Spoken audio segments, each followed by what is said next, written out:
Welcome to KCM college of education. आज मैं DElEd 4th semester के सामाजिक अध्ययन विषय के अंतर्गत 1857 का प्रथम स्वतंत्रता संग्राम, जिसके बारे में मैंने इसके अगली क्लास में बताया था, अब मैं उसके सेकेंड पार्ट के रूप में ये जो स्वतंत्रता संग्राम हुआ था, संघर्ष हुआ था, ये हुआ तो लेकिन अलग अलग जगहों में देश के हुआ, लेकिन ये उतना सफल नहीं हुआ। और ये पूरी तरह से सफल न होने की वजह से या अपने परिणाम को या जिस भावना से या जिस उद्देश्य से इसको लेकर के जो इसको करने वाले नेतृत्वकर्ता थे, राजवंश थे या नेता थे, उन लोगों ने किया था, ये सफल हुआ नहीं। अब मैं आपको इस सेकंड पार्ट में ये बताने का प्रयास करूंगा कि इस स्वतंत्रता संघर्ष के अंतर्गत जो असफल होने का क्या कारण था, क्यों असफल हुआ। तो असफलता के कारण मुख्य रूप से, प्रमुख रूप से हैं, मैं आगे बताता हूं आपको। पहला कारण था निश्चित तिथि से पूर्व क्रांति का भड़क जाना। 1857 की ये जो क्रांति थी, इसके लिए एक डेट फिक्स की गई थी जो 13 मई 1857 थी। इस एक तिथि को जो भी पूरे देश में निश्चित किए गए थे स्थान या जो भी नेता थे इसके अंदर शामिल, उन सब ने ये डिसाइड किया था कि एक निश्चित तिथि को सभी स्थानों पर एक साथ यह संघर्ष आरंभ किया जाएगा, लेकिन ऐसा हो नहीं पाया।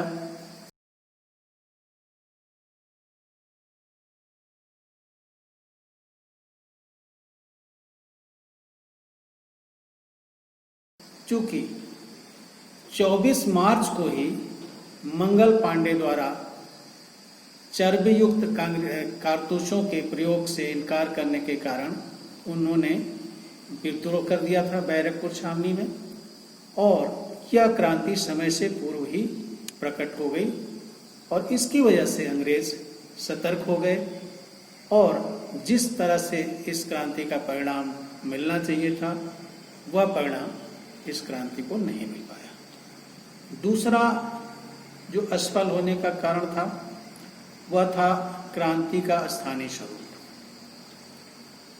जो ये क्रांति आई 1857 की, इस क्रांति में सबसे बड़ा ये था कि इसका अलग अलग क्षेत्रों में, अलग अलग राज्यों में, देश के जो अलग अलग क्षेत्र थे, उनमें स्वरूप हर जगह अलग अलग था।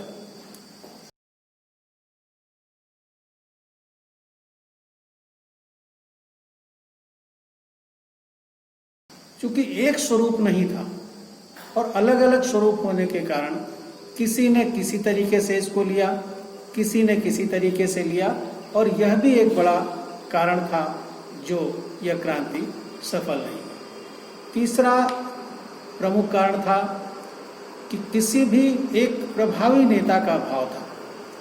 ये जो क्रांति हुई वो अलग अलग क्षेत्रों में हुई, क्षेत्रीय आधार पर हुई। जैसे झांसी में रानी लक्ष्मीबाई ने किया, कानपुर में नाना साहेब तात्या टोपे ने किया, बिहार में कुंवर सिंह ने किया। तो इस तरह से ये जो क्रांति हुई वो अलग अलग क्षेत्रों में, और नेतृत्वकर्ता भी इसके अलग अलग थे। अगर नेतृत्वकर्ता अलग अलग हैं तो निश्चित रूप से उस प्रभावी क्षेत्र में ही इसका प्रभाव रहेगा जिस क्षेत्र में ये क्रांति उन्होंने की। राष्ट्रीय स्तर पर कोई एक व्यक्ति या एक प्रभावी नेता नहीं था, जिसकी वजह से यह क्रांति असफल हो गई। अगला कारण था कि आम जनमानस या जनसाधारण, जो भी एक क्रांति की योजना बनाने वाले लोग थे, वो या तो किसी राजवंश या राजघराने के थे या महापुरुष या कोई नेता था। उन लोगों ने यह क्रांति की योजना तो बनाई, लेकिन आम जनता इसमें शामिल नहीं थी। आम जनता उदासीन थी और जिसकी वजह से यह क्रांति उतनी सफल नहीं हो पाई या जो परिणाम इसको मिलना चाहिए था वो परिणाम नहीं मिल पाया। इसके साथ एक बहुत बड़ा कारण और था कि जिन लोगों ने इस क्रांति का बिगुल फूंका वो क्षेत्रीय स्तर पे एक अपने स्थानीय जो वहाँ का केंद्र था उसका ही नेतृत्व कर रहे थे। वो उनके पीछे जो उनकी सैनिक क्षमता थी वो बहुत सीमित थी। जैसे कुंवर सिंह बिहार में कर रहे थे तो उनके पास सीमित सैन्य क्षमता थी। इसी तरह रानी लक्ष्मीबाई अगर झांसी में कर रही थी या ग्वालियर क्षेत्र में कर रही थी तो वो अपनी एक छोटी सी सेना लेकर अंग्रेजों की विशाल सेना से युद्ध कर रही थी। इसी तरह नाना साहब जो कर रहे थे तो वो भी एक सीमित क्षमता में अपने स्थानीय स्तर पर ही कर रहे थे। और अंग्रेजों की जो सेना थी वो जो सैन्य संगठन था उनका राष्ट्रीय स्तर का था और उनका नेतृत्व भी बहुत प्रभावी था, उनका संगठन काफ़ी बड़ा था। इसकी वजह से उसका मुकाबला करना इन क्षेत्रीय नेताओं के बस की बात नहीं थी और ये सबसे बड़ा जो इस क्रांति के असफल होने का कारण माना जा सकता है। इसके बाद हम बात करते हैं इस क्रांति के परिणाम क्या हुए। तो हम परिणामों को क्रमशः बात करेंगे। पहला, इस क्रांति का जो सबसे बड़ा परिणाम हुआ वो ये हुआ कि जो ईस्ट इंडिया कंपनी इस देश पे राज कर रही थी उसके शासन का अंत हो गया। सन 1858 ईस्वी में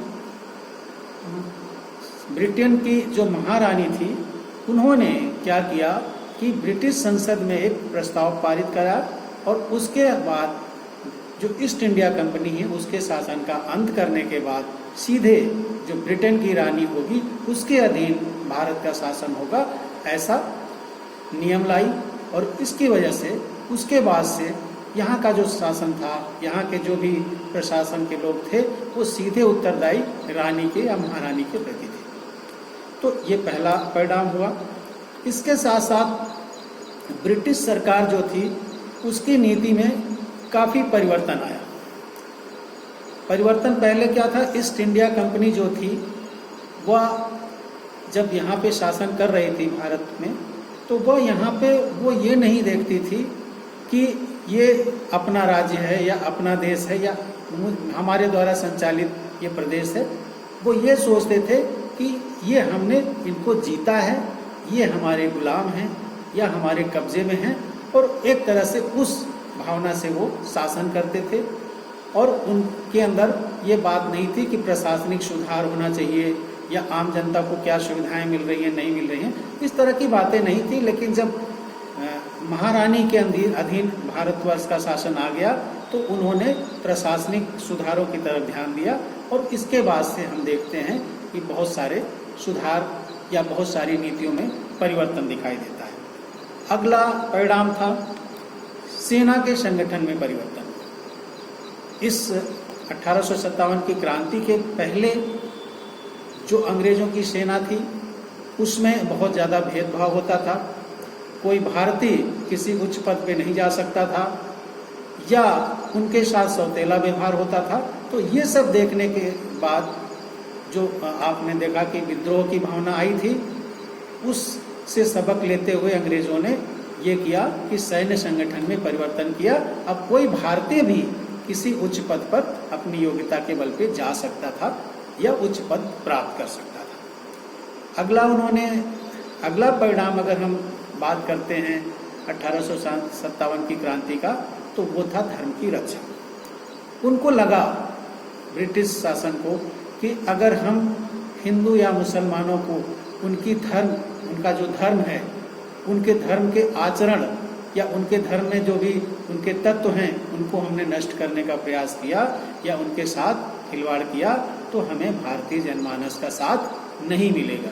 तो उन्होंने कहा कि भाई आप अपने धर्म को जिस तरह से मानना चाहते हो या आपके धर्म में जो भी मान्यताएं हैं उनको आप पूरा करिए, हम उसमें कोई भी हस्तक्षेप नहीं करेंगे।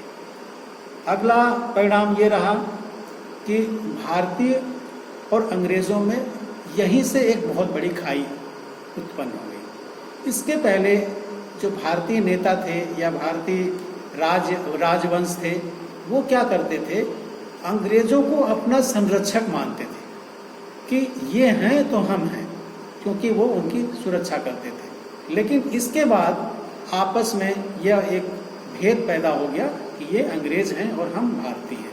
तो ये एक बड़ा परिणाम आया। इसके बाद अन्य परिणामों की हम बात करते हैं तो इस क्रांति ने सबसे बड़ा जो बिगुल फूंका आम भारतीय के अंदर, तो राष्ट्रीय जागरण, राष्ट्रीयता की भावना हर व्यक्ति में आ गई और हर व्यक्ति यह सोचने लगा कि यह देश हमारा है, इस देश के लिए हमें कुछ करना है।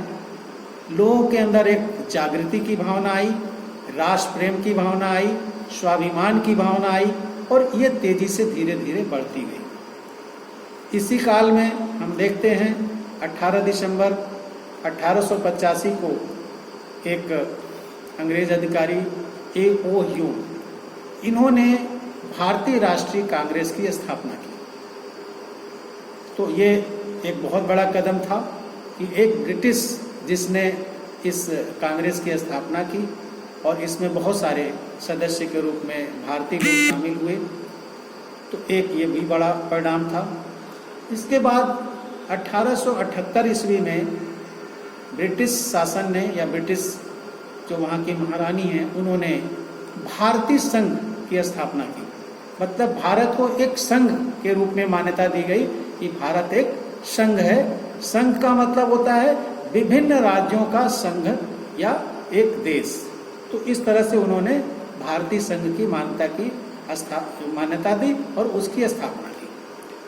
अगला जो बहुत बड़ा परिणाम हुआ कि अंग्रेजी शिक्षा का प्रसार 1857 की क्रांति के बाद ब्रिटिश शासन को महसूस हुआ कि अगर हमें भारत पे शासन करना है तो हमारी जो अपनी भाषा है अंग्रेजी, ये भाषा भारतीयों को भी सिखानी पड़ेगी और उनको उसी भाषा में शिक्षा भी देना पड़ेगा, तभी हम इनके साथ मिलकर के शासन कर पाएंगे। तो उन्होंने जो आधुनिक शिक्षा प्रणाली लॉर्ड मैकाले द्वारा स्थापित की और हम देखते हैं उसके बाद से भारतवर्ष में अंग्रेजी शिक्षा का प्रसार आरंभ हुआ। इसी के बाद हम देखते हैं कि बहुत से नए उद्योगों की स्थापना हुई और विकास के कार्य भी वहीं से आरंभ होते हैं। ब्रिटिश सरकार ने ये भी महसूस किया कि अगर भारत में शासन करना है या भारत में लंबे समय तक हमें बने रहना है तो यहाँ पे कुछ उद्योग धंधे भी करने पड़ेंगे, लोगों को रोजी रोजगार देना पड़ेगा, विकास के कार्य करने पड़ेंगे। तो इस तरह की भावना उनके अंदर आई। फिर अगला परिणाम है कि उन्होंने मुगल शासन का अंत कर दिया। बहादुर शाह द्वितीय जो उस समय अंतिम शासक था मुगल वंश का, उसको पेंशन देकर रंगून भेज दिया गया और इस तरह से हम देखते हैं कि जो मुगल शासन बाबर द्वारा स्थापित कई सौ सालों से चला आ रहा था उसका अंत हो गया। अगला परिणाम रहा कि धीरे धीरे लोगों के मन में स्वतंत्रता की भावना भी आई कि हम आज़ाद हो सकते हैं। इसके पहले हम मुगलों के गुलाम थे, बाद में हम अंग्रेज़ों के गुलाम हुए और हर भारतीय के मन में ये आया कि हम गुलामी की दास्तां को कब तक स्वीकार करेंगे, हमें इनसे बाहर निकलना है, स्वतंत्र होना है। तो स्वतंत्रता से मतलब स्वतंत्रता का उदय वहीं से आरंभ हुआ। ये पहली क्रांति थी जिसने उसका बीजारोपण कर दिया था, जो आगे चलकर 1947 में हमें आज़ादी प्राप्त हुई। इसी बीच में बहुत से क्रांतिकारी भी आए जिन्होंने क्रांतिकारी आंदोलन चलाया। महात्मा गांधी जी द्वारा बहुत सारे कांग्रेस के अंतर्गत आंदोलन चलाए गए और आगे चलकर 4 जुलाई 1947 को भारतीय स्वतंत्रता अधिनियम पारित किया गया, जिसमें ये प्रस्ताव किया गया कि भारत को स्वतंत्र कर दिया जाए। और इस तरह से हम देखते हैं परिणाम, अंतिम परिणाम जो हुआ कि 15 अगस्त 1947 को हमारा देश पूर्ण स्वराज या पूर्ण स्वतंत्रता हमें मिली और ये देश आज़ाद हुआ। तो इस तरह से हम देखते हैं कि 1857 की क्रांति का जो असफल होने का क्या कारण था और अंततः उसका परिणाम क्या हुआ। तो हम देखते हैं आपने ये इस क्लास में ये देखा कि 1857 की क्रांति के क्या क्या बातें थी, क्या तत्व थे।